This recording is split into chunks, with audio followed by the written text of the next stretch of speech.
praise to our God.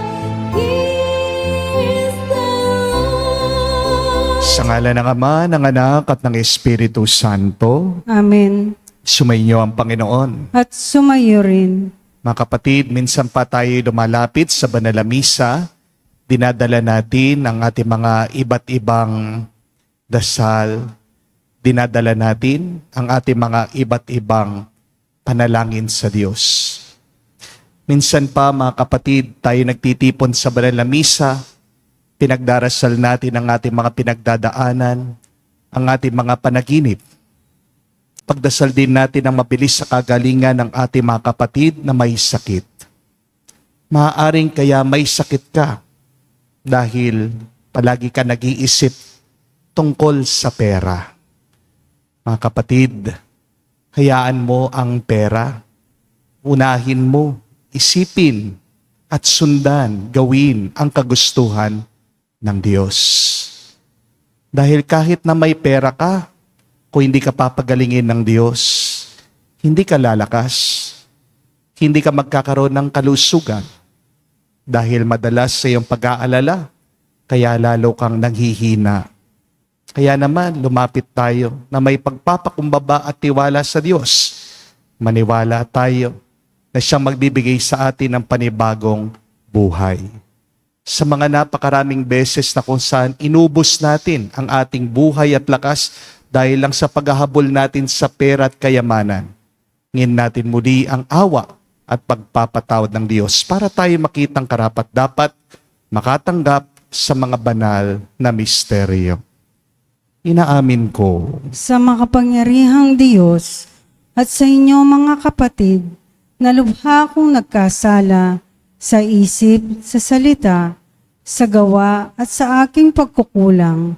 Kaya isinasamo ko sa mahal na Birheng Maria, sa lahat ng mga anghel at mga banal, at sa inyo mga kapatid, na ako'y ipanalangin sa Panginoong ating Diyos. Kaawaan tayo na makapangyarihang Diyos, patawarin tayo sa ating mga kasalanan, patnubayan tayo sa buhay na walang hanggan.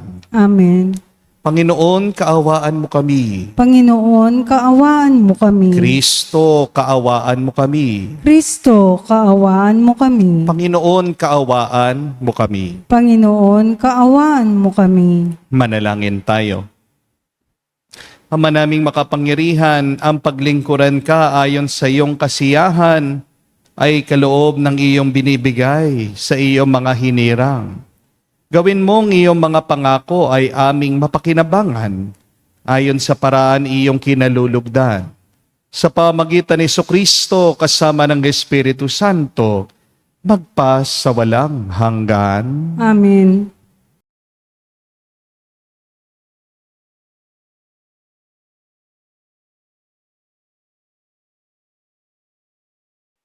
Pagbasa mula sa sulat ni Apostol San Pablo sa mga taga-Roma. Mga kapatid, ikumusta ninyo ako kina Priscilla at Aquila, na mga kamanggagawa ko kay Kristo Jesus. Itinaya nilang kanilang sarili sa panganib upang iligtas ang aking buhay. At hindi lamang ako ang nagpapasalamat sa kanila, pati na rin lahat ng iglesia ng mga hentil. Ikumusta rin ninyo ako sa iglesyang nagtitipon sa kanilang bahay.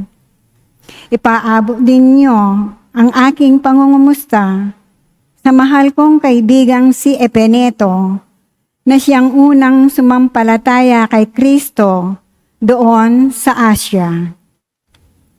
Ikumusta ninyo ako kay Maria, na matiyagang naglilingkod para sa inyo.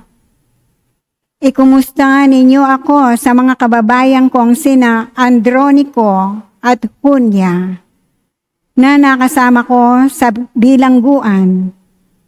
Sila'y kilala ng mga apostol at naunang naging Kristiyano kaysa sa akin.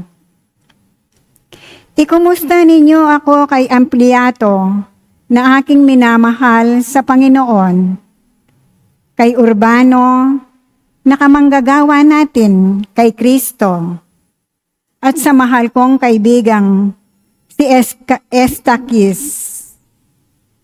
Magbatian kayo bilang magkakapatid kay Kristo. Binabati kayo ng lahat ng mga iglesia ni Kristo. Akong si Tercio na tagasulat ng liham na ito ay bumabati rin sa inyo sa pangalan ng Panginoon. Kinukumusta kayo ni Gaius na tinutuluyan ko. Sa bahay niya nagtitipon ang buong iglesia. Kinukumusta rin kayo ni Erasto na ingat yaman ng lungsod at ng ating kapatid na si Quarto.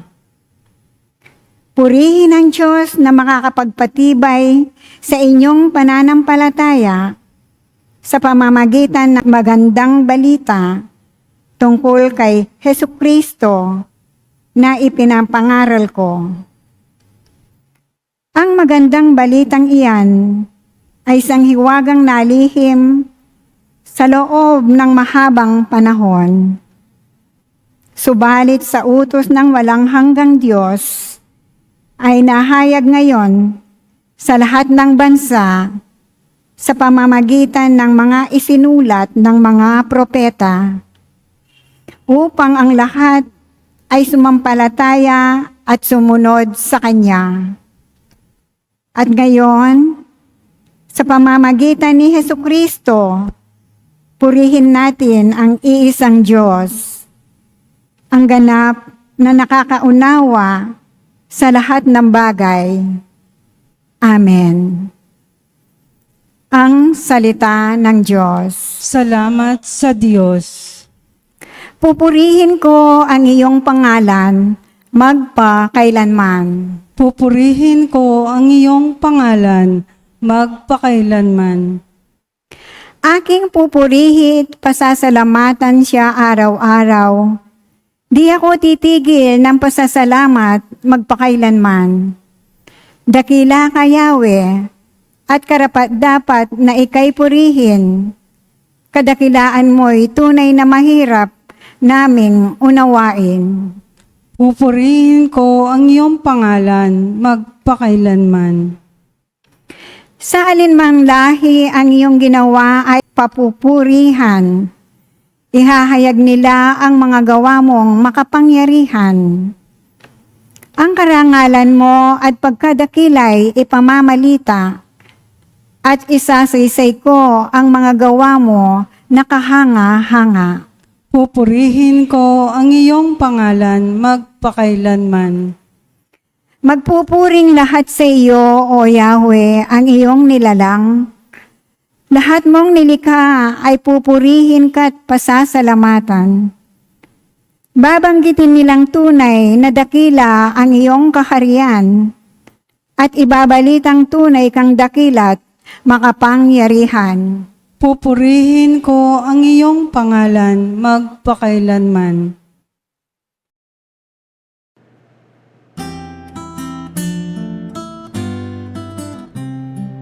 Alleluia, alleluia, alleluia, alleluia, alleluia, alleluia, alleluia, alleluia, alleluia, alleluia, alleluia, alleluia.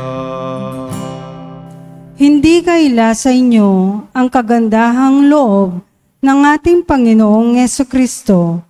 Kahit na mayaman, naging mahirap siya upang mapayaman kayo sa pamamagitan ng kanyang pagiging mahirap.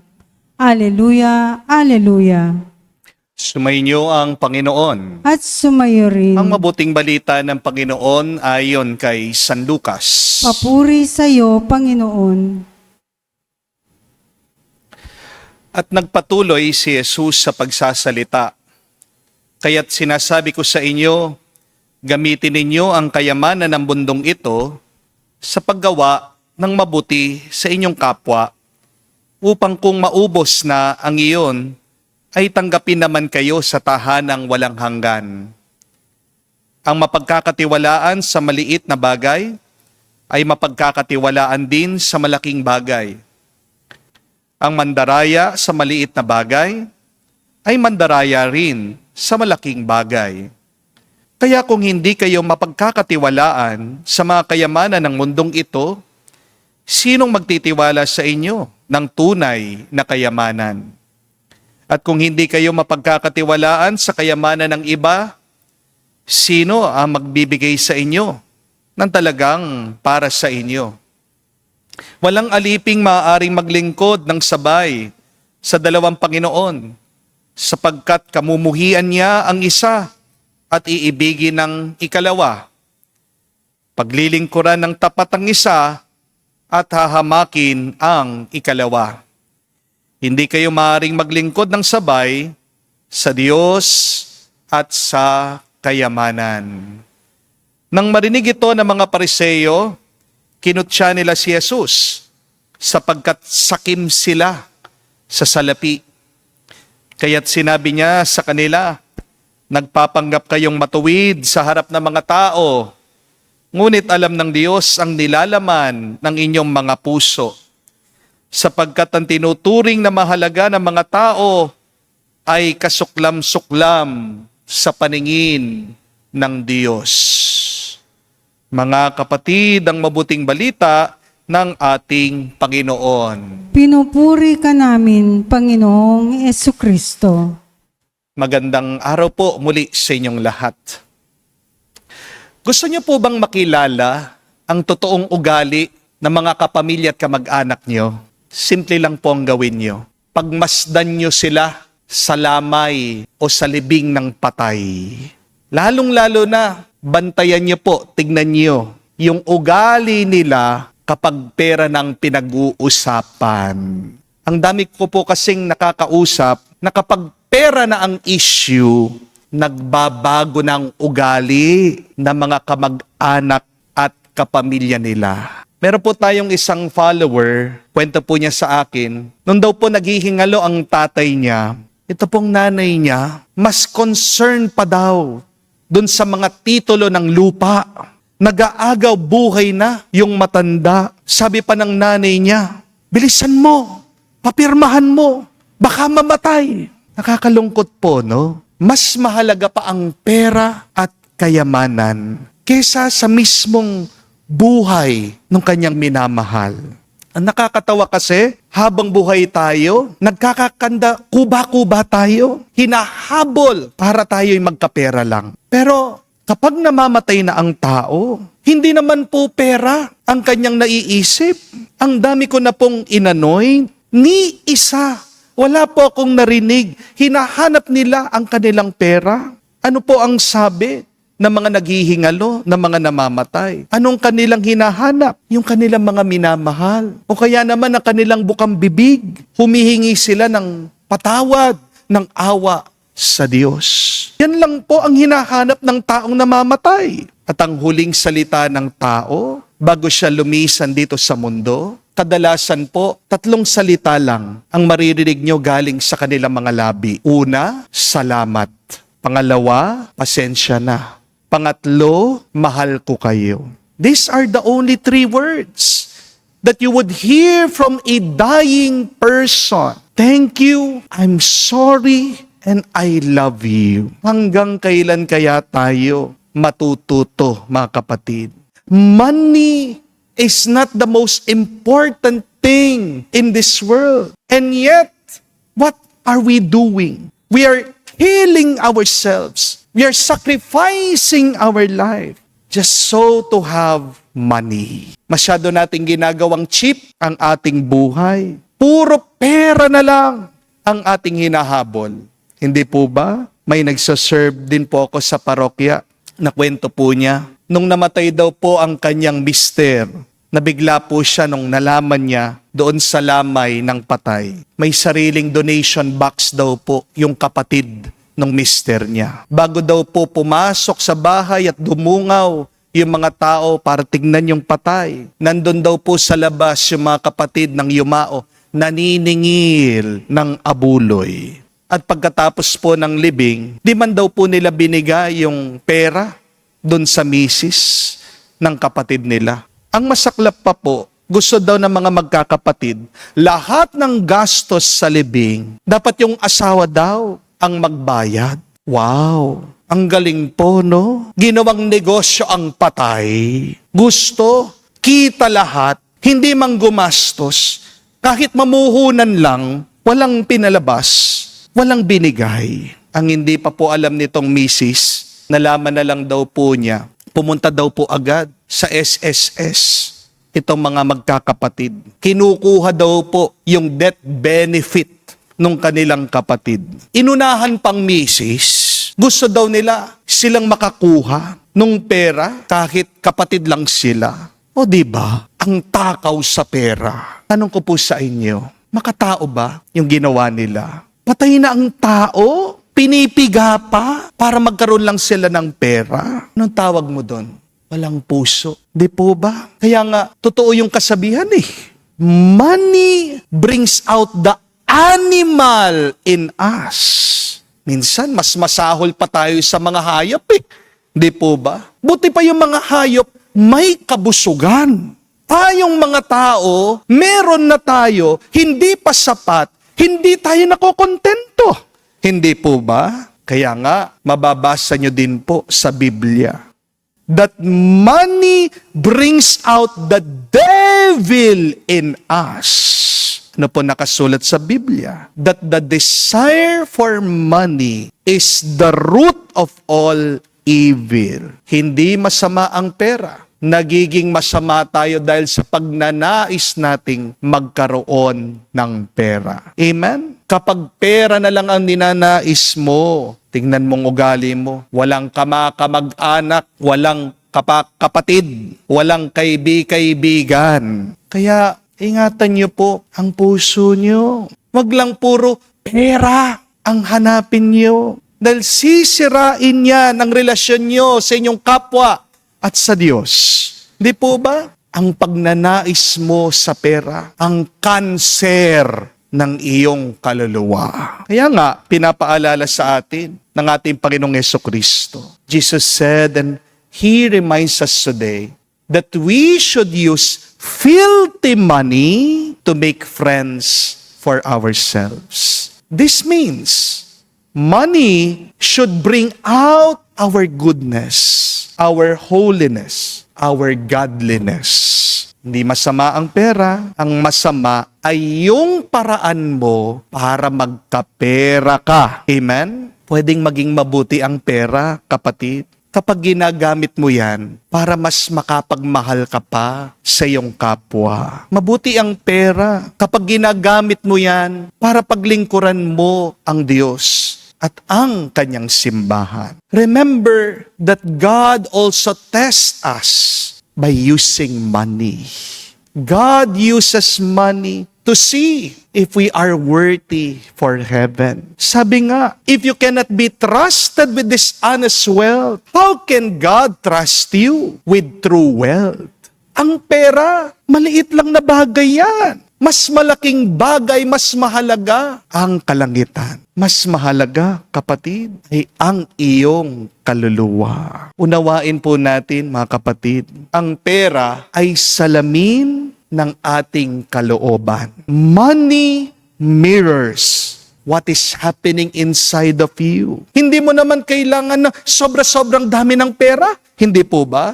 You only need enough. Kapag sapat na sa'yo yung pera, anong ibig sabihin niya? Naniniwala ka, hindi ka papabayaan ng Diyos. Kapag sumusobra na ang pera sa'yo, saan mo dinadala? Pinamamahagi mo, binibigay mo. Anong ibig sabihin nun? Mabait ka, mabuti ka, matulungin ka. Merong mga tao na sobrang dami ng kanilang pera. Bakit? Dahil sa kanilang kalooban ay kasakiman at pagkaganid.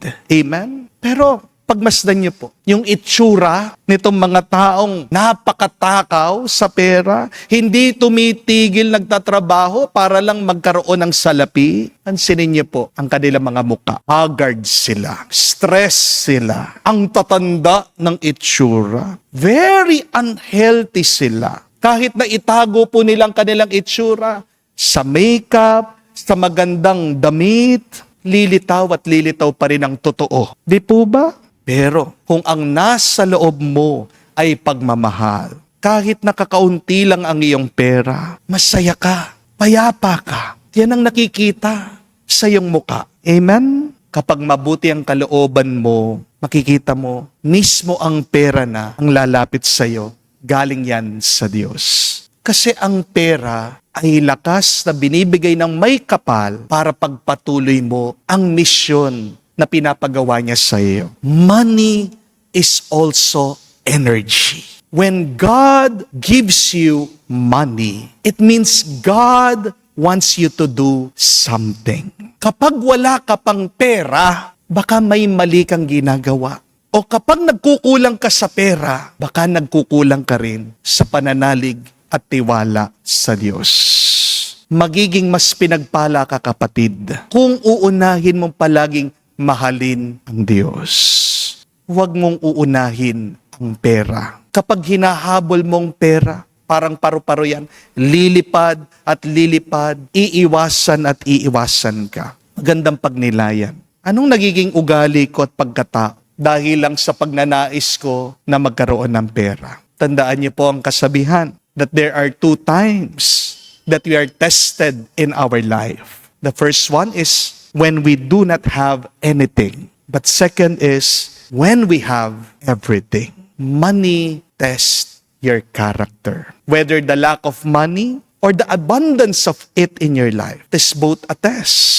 Kung wala kang pera, sinusubukan dyan ay ang iyong tiwala, ang iyong sipag. Kapag sobra-sobra na ang iyong pera, ang sinusubukan dyan, ang iyong pagpapakumbaba. Huwag mong hayaan na baguhin ka ng pera. Dahil ang pera, papel lang. Dahil yan papel, hindi niya maliligtas ang iyong kaluluwa. Amen? Huwag kayong magpapatokso sa pera, kapatid. Dahil mauubos at mauubos din yan. Napaka-iksi, napakasandali ng ating buhay dito sa mundo. Sana pag-alis mo dito sa mundong ibabaw, maalaala ka ng mga tao, hindi bilang ang taong napakatakaw sa pera. Sakit po nun, no? Yung tawagin kang ganid, matakaw sa salapi. Kaya nga, yung mga Pariseo, nagagalit sa ating Panginoon eh. Pero para hindi ka magalit, lisin mo, bitawan mo ang iyong pagnanais na magkaroon ng pera.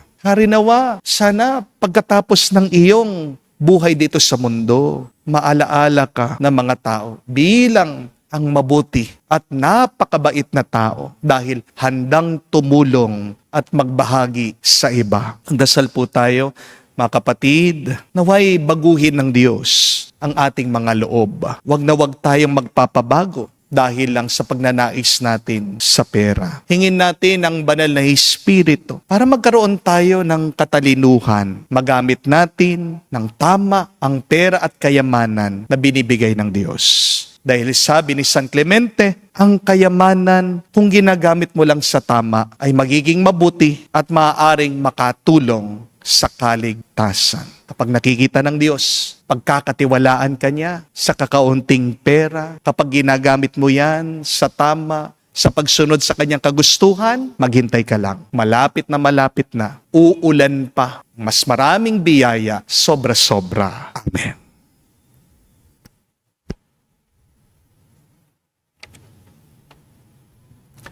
Tumayo po tayo, pinagkatiwalaan tayo ng Diyos na mga biyayang magagamit para sa kanyang kaluwalhatian at kabutihan ng kapwa.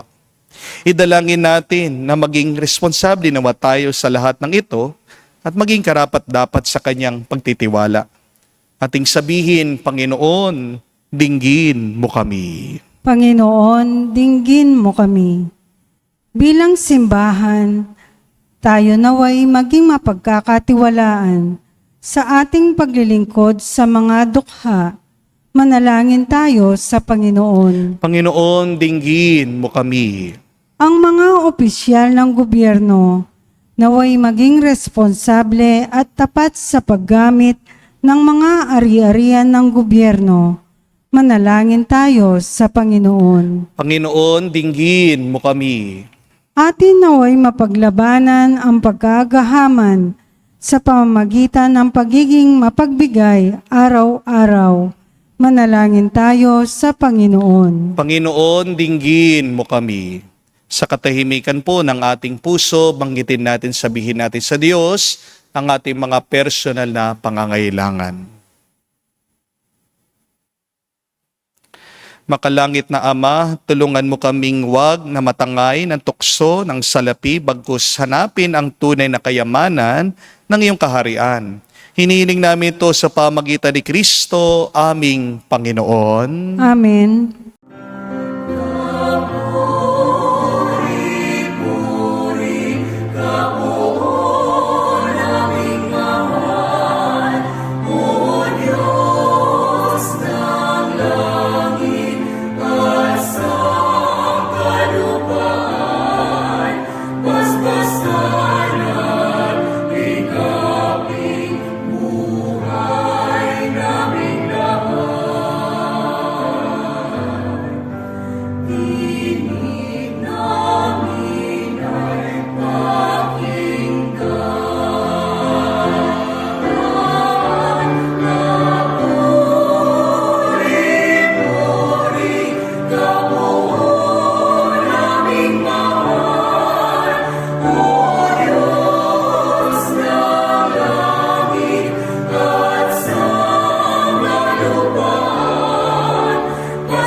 Manalangin kayo mga kapatid, para ng ating mga paghahain ay kalugdan ng Diyos amang makapangyarihan. Tanggapin nawa ng Panginoon itong paghahain sa iyong mga kamay, sa kapurihan niya at karangalan sa ating kapakinabangan at sa buong sambayanan niyang banal. Ama naming lumikha, ang paghahain naming ito ay maging dalisay nawa at maging banal na pakikinabang namin sa iyong awang dakila. Sa pamagitan ni Jesucristo kasama ng Espiritu Santo, magpa sa walang hanggan. Amen. Sumainyo ang Panginoon. At sumayo rin. Itaas sa Diyos sa inyong mga puso at diwa. Itinaas na namin sa Panginoon. Pasalamatan natin ang Panginoong ating Diyos. Marapat na siya ay pasalamatan. Ama naming makapangyarihan, tunay nga marapat ikaw ang aming pasalamatan. Sa pamagitan ni Jesucristo na aming Panginoon. Siyang salitang katuwang mo at kapiling. Noong ang lahat ng umiiral ay iyong likhain. Siya'y sinugo mo para kami sagipin palayain. Kaya siya kinalinga na mahal na birhen na naging kanyang inang totoo sa kapangyarihan ng Espiritu Santo. Inapo niyang sundin ang loob mo at kamtin ang sambayanang banal para sa iyo. Pinagtiisan niyang iunat sa krus ang kanyang mga kamay upang magwakas ang kamatayan at mahayag ang pagkabuhay. Kaya kaisa na mga anghel sisiawit ng papuri sa iyo nang walang humpay sa kalangitan. Kami nagbubunyi sa iyong kadakilaan.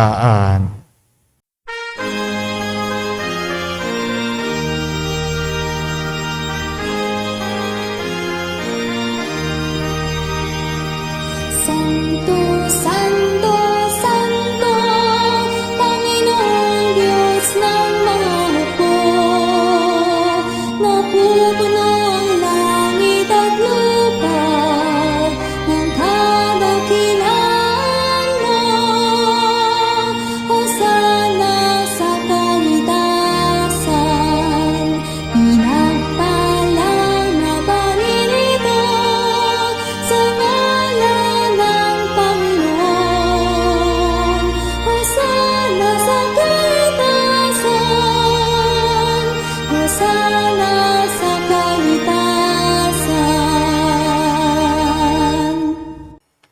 Ama naming banal, ikaw ang bukal ng tanang kabanalan, kaya't sa pamagitan ng iyong Espiritu, gawin mong banal ang mga kaloob na ito, upang para sa amin maging katawan at dugo ng aming Panginoong Hesu Kristo.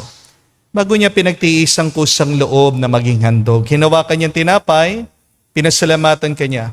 Pinaghati-hati niya iyon, inabot sa kanya malagad at sinabi, "Tanggapin ninyong lahat ito at kanin, itong aking katawan, na ihahandog para sa inyo."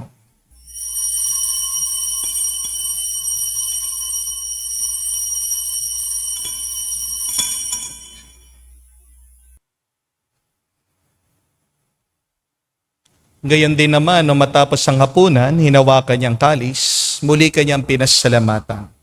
Hinabot niyang kalis sa kanya malagad at sinabi, "Tanggapin ninyong lahat ito at inumin. Ito ang kalis ng aking dugo, ng bago at walang hanggang tipan. Ang aking dugo na ibubuhos para sa inyo at para sa lahat, sa ipagpapatawad ng mga kasalanan. Gawin ninyo ito sa pag-alaala sa akin."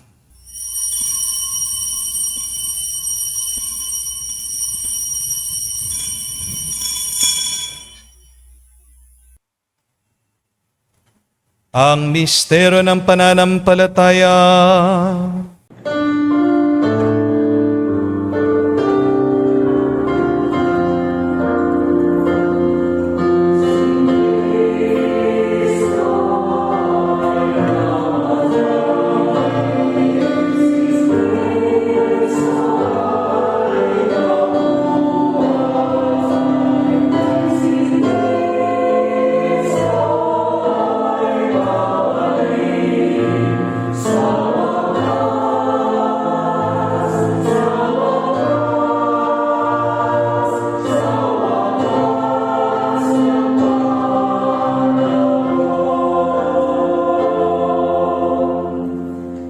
Ama, ginagawa namin ngayon ang pag-alaala sa pagkamatay muling pagkabuhay ng iyong anak. Kaya tinialay namin sa iyong tinapay nagbibigay buhay at ang kalis na nagkakalob ng kaligtasan. Kami nagpapasalamat dahil kami iyong minarapat na tumayo sa harap mo para maglingkod sa iyo. Sinasamo namin kami magsalo-salo sa katawan at dugo ni Kristo ay mabuklod sa pagkakaisa sa pamagitan ng Espiritu Santo. Ama, lingapin mong iyong simbahan, laganap sa buong daigdig. Puspusin mo kami sa pag-ibig. Kaisa ni Leon ang aming Santo Papa, si Florentino aming Arsobispo at ng Tanang Kaparian. Alalahanin mo rin ang aming mga kapatid na nahimlay, may pag-asang sila'y muling mabubuhay. Gayon din naman lahat ng mga pumanaw. Kawan mo sila at patuloyin sa iyong kaliwanagan. Kawan mo at pagindapating kaming lahat, makasalo sa iyong buhay na walang wakas. Kaisa na Mahal na Birhen Maria, Ina ng Diyos, kaisa ni San Jose ang kanyang malwalhating esposo, kaisa na mga apostol, lahat ng mga banal, na namuhay dito sa daigdig na kalugod-lugod sa iyo. May pagdiwang naman namin ang pagpupuri sa ikararangal mo, sa pamagitan ng iyong anak, aming Panginoong Hesu Kristo. Sa pamamagitan ni Kristo, kasama niya at sa Kanya, ang lahat ng parangal at papuri ay sa iyo, Diyos Ama, makapangyarihan, kasama ng Espiritu Santo, magpasawalang hanggan. Amen, amen, amen. Sa nakagaling na utos sa turo ni Jesus sa Panginoon natin na Diyos, ipahayag natin ng lakas loob.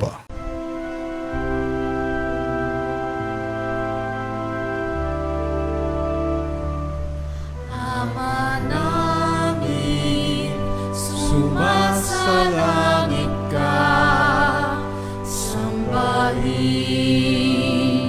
ang ngalan mo, mapasa amin ang kaharian mo, sundin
Hinihiling namin kami adya sa lahat ng masama, pagkalooban ng kapayapaan araw-araw, iligtas sa kasalanan, ilayo sa lahat ng kapahamakan, samantalang aming pinanabikan ang dakilang araw ng pagpapahayag ng tagapagligtas naming si Heso Kristo. Sapagkat iyo ang kaharian at ang kapangyarihan at ang kapurihan magpakailanman. Amen. Panginoong Yesu Kristo, sinasabi mo sa mga apostol, kapayapaan ang iniwan ko sa inyo. Ang aking kapayapaan binibigay ko sa inyo. Tunghayan mo ang aming pananampalataya at huwag ang aming pagkakasala. Pagkalooban mo kami ng kapayapaan at pagkakaisa ayon sa iyong kalooban, kasama ng Espiritu Santo, magpa sa walang hanggan. Amen. Kapayapaan ng Panginoon ay laging sumainyo. At sumayo rin. Mabigayan po tayo ng kapayapaan sa bawat isa. Peace with you po. Kapayapaan po sa inyong lahat.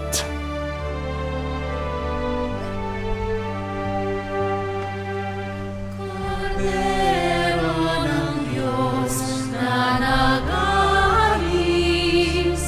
ng mga kasalanan ng sanlibutan,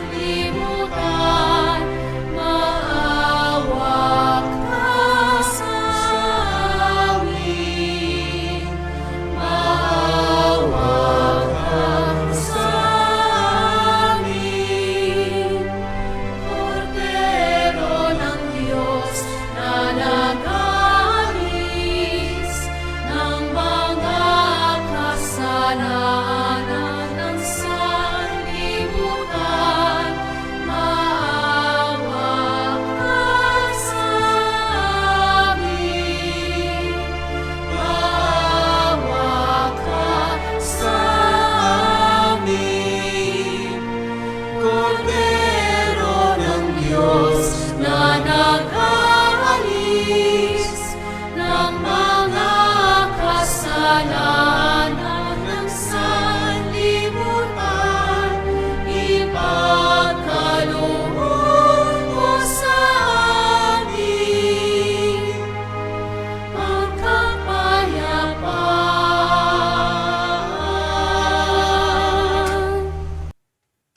Mga kapatid, naririto ang ating Panginoong Yesu Kristo, ang Kordero ng Diyos. Siya nag-alis sa mga kasalanan ng sanlibutan. Mapalad tayong lumalapit sa piging ng Kordero. Panginoon, hindi ako karapat-dapat na magpatuloy sa iyo, ngunit sa isang salita mo lamang ay gagaling na ako.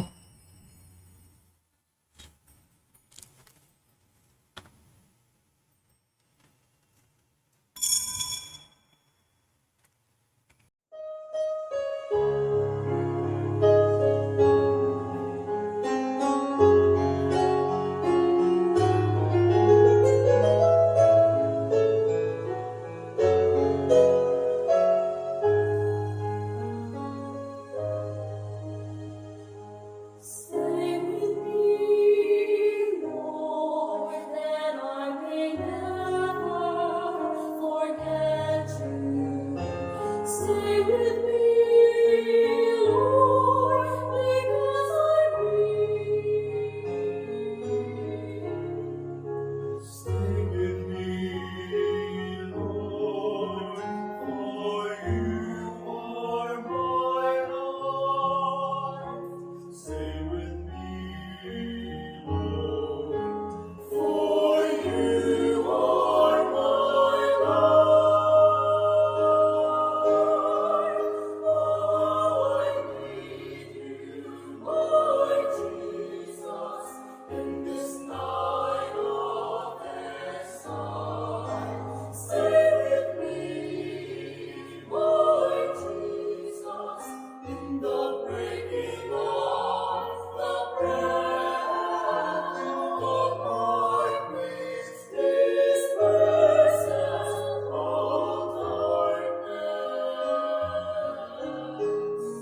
The force that sustains me, the unique joy of my heart. Manalangin tayo. Ama naming mapagmahal, magkaroon nawa ng karagdagang bunga ang iyong ginampanan sa aming banal na pakikinabang, upang sa aming pagsasalo, maging handa kaming tumanggap sa katuparan ng pangako mo. Sa pamagitan ni Jesucristo kasama ng Espiritu Santo, magpa sa walang hanggan. Amen. Ngayon po, inanyayahan ko kayo na ilagay ang inyong kanang kamay sa inyong mga dibdib. Sabay-sabay po nating dasalin ang miraculous prayer of Padre Pio for the quick recovery and healing of our sick brothers and sisters. Heavenly Father, I thank you for loving us. I thank you for sending your Son, our Lord Jesus Christ, to the world to save us and to set us free. We trust in your power and grace that sustain and restore us. Loving Father, touch us now with your healing hands, for we believe that your will is for us to be well in mind, body, soul, and spirit. Cover us with the most precious blood of your Son, our Lord Jesus Christ, from the top of our head to the soles of our feet. Cast out anything that should not be in us. Root out any unhealthy and abnormal cells. Open any blocked arteries or veins, and rebuild and replenish any damaged areas. Remove all inflammation and cleanse any infection by the power of Jesus' precious blood. Let the fire of your healing love pass through our entire body to heal and to make new and diseased areas, so that our body will function the way you created it to function. Touch also our mind and our emotion, even the deepest recesses of our heart. Saturate our entire being with your presence, love, joy, and peace, and draw us ever closer to you every moment of our life. And Father, fill us with your Holy Spirit. Empower us to do your works, so that our life will bring glory and honor to your holy name. We ask this in the name of Jesus Christ, our Lord. Amen. Padre Pio Pietrelcina, pray for us. Muli po, maraming salamat sa inyong pong mga araw-araw na sumusubaybay o kaya naman po doon sa Lourdes para po sa mga may sakit. Kung hindi po kayo physically makakapunta dito sa parokya para padala yung inyong mga sulat, prayer intentions, pwede nyo rin po naman na isend dito sa comment section o kaya sa akin pong Facebook account. Yun lang pong verified, yung may blue check, no?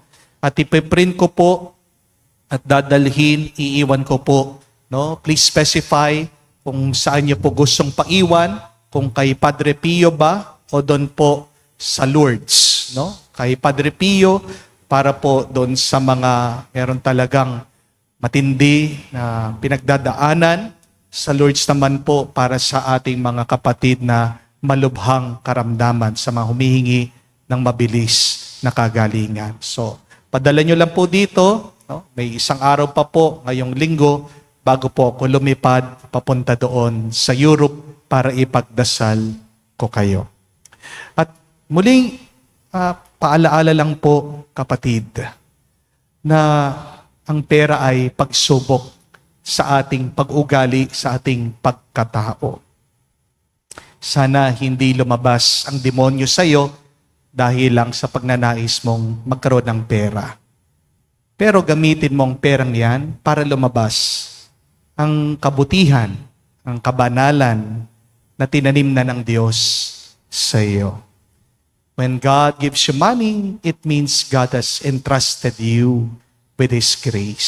So, be a blessing to other people. Hindi po dahilan na ikaw ay naghihirap para hindi magbigay. Pinapakita mo lang sa Diyos na kapag ayaw mo magbigay, na ikaw talaga ay matakaw at makasarili. Paano pa kaya kapag yumaman ka? Kahit na mahirap ka, palagi kang magbigay. Pero wag ka lang magpapaabuso. Magkaiba po yun. Nagbibigay na may hangganan. May mga ibang nagbibigay, kahit alam nilang niloloko na sila, bigay pa rin ang bigay, hindi na po tama yun. So, suriin ng mabuti. Tignan yung mga binibigyan. Talaga ba nangangailangan o baka niloloko ka lang? So, once again, be charitable. That is our assignment. At kadalasan, yung mga pinakamalapit sa atin, sila yung mga nangangailangan ng ating tulong. The more that you give, the more that you will receive. Patunayan mo sa Diyos na ikaw ay mapagkakatiwalaan at aapaw ang grasya ng Diyos sa iyong buhay. Di lang ngayon, kundi sa magpa sa walang hanggan.